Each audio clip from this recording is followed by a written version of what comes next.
Andrea Goeglein with us. The book is Don't Die with Vacation Time on the books. Andrea, do we talk ourselves out of things? Do we overthink things? And I'm just thinking of a scenario.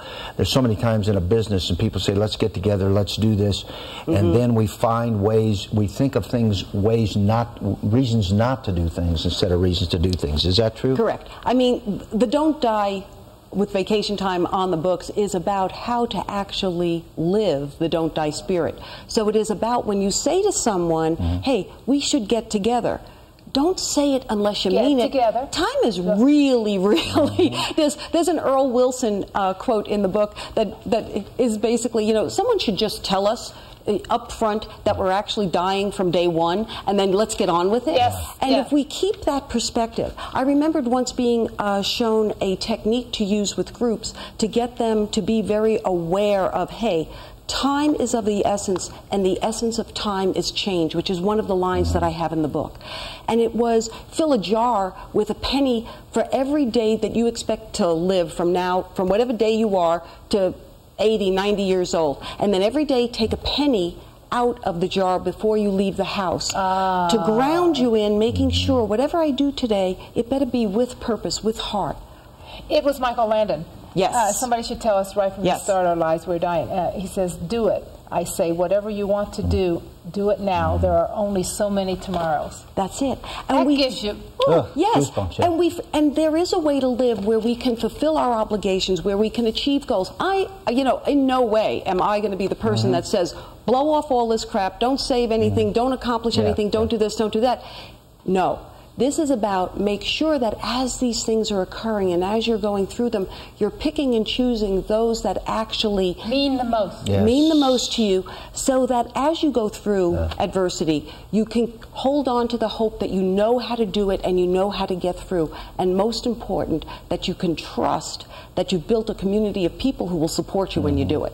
You know, you were part of my community after the debacle.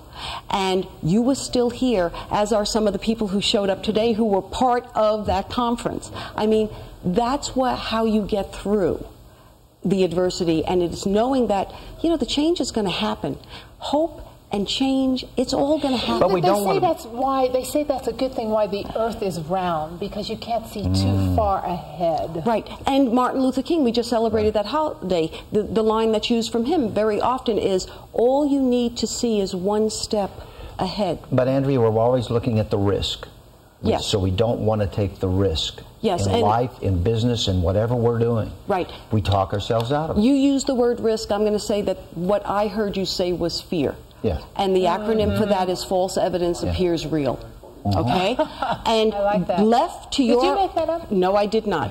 You know, that's the one thing good about my work. I don't have to make anything up. But we're going to say that you did. No. But what ends up happening is, left to your own demise, you start setting goals and you start thinking about, well, maybe I can do this, or maybe I can go from being on AM Arizona to having my own show, doing and talking about this to multiple generations. You know, maybe I can do all those things. And you can. And I can. And I can also make myself scared crap. Oh my gosh, I won't get to see my kids. What if my husband wants me over here? Oh, would it mean I have to move from 65 degrees temperature to snowfall of more than I want? You start putting things in your head that has no meaning, and that's when the concepts of I'm putting the pros and cons of what's the risk. No, you're making yourself scared. Shut up and do something. I've heard this, and you probably coined this too as well, Andrea. 99% of the things we worry about never come to pass. Absolutely, but I think that was Mark Twain. Okay. I think he had some take on you want to give that to me? Yeah, you know, I'll stand in his presence any old time, spiritual or not. But it is about that we do spend an awful lot of time worrying about the things that did not occur. And if we use that energy to keep our spirits lifted and to build the hope and the trust that, yes, things are changing very rapidly, but we can make it through, much better use of our time. Much better use of our time. Now, we're talking about if we can, and so many of the books go there. Yes. But it's the book that tells you what to do, not to think that will capture me. Yes. Well, you know, in psychology, I actually titled this book in the exact worst thing, of the reverse of what I teach. You are never to tell someone, don't do something, because then that's exactly what they're going to do. This became the ultimate challenge. How are you going to live the don't die spirit? Make me wrong. Prove to me that you can make it through anything, and you can still be standing, you can still have hope and trust, and you can believe in the system that will support you. That's a very, very different way of saying, you know, yeah, don't do it. It's like, I dare you, sucker. Come on. The New York in me clearly came out. You know, you're kind of scary when you want to be. Oh, yes. One of our business partners got very scared yesterday. You know, we have a perfect example nationally with the State of the Union address. Yep. We all have lived through so many of them. We have all heard the same words, put together maybe in a little bit different context, spoken with a little bit more emphasis. I mean, let's face it, we've heard a zillion of them. It's only words. And unfortunately, what we heard last night, 3/4 of it will be only words. They sat together, they held hands. I mean, but, you know, tomorrow... Okay, now I'm going to tell you, I have a quote in this book, and unfortunately the book only got delivered last Thursday, and I couldn't get it to President Obama quick enough. But there is a line that I am the most proud of, and it is that change is not the promise that there will be no challenges, but the hope that with each challenge I can learn to grow and trust at a greater level. That's the part of the message of what we've traversed as a nation that we haven't quite grasped. When we were voting, this book takes place during the time that all that hope and change conversation, that's why that line came out. And we forgot as a nation that our strength is in longevity, our strength is in community, our strength is being able to remember how we made it through other things, and we will make it through this also. You ought to run for president. They don't pay enough. But to Tanya's point, it isn't about...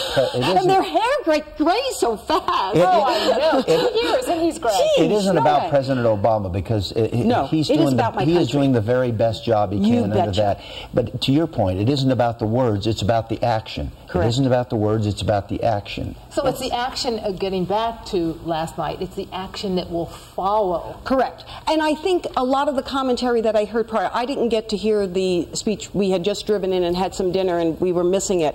But what I got from the commentators, a much more low tone in their presentation, and the fact that, okay, you know, we've been through this circus a few thousand, you know, like, I've been to this rodeo more than once. You guys gonna get the right Bronco this time. And it is about them actually doing the right things from this, because we're all watching. The shoe is on the other foot. You can't fool us anymore. But put your thoughts into actions. I mean, we're all looking for the action. If you're going to cut, if you're going to cut taxes, for crying out loud, cut them. Right.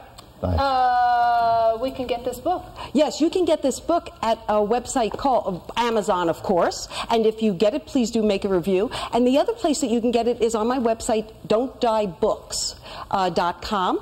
And of course, anyone who did come to PPWC 2008, if you write me an email, I'll mail you a book, because you're a part of the story. Excellent. Thank you. Thank you so very, very much. End of the show, we're giving one away also, so stay with us. Yes.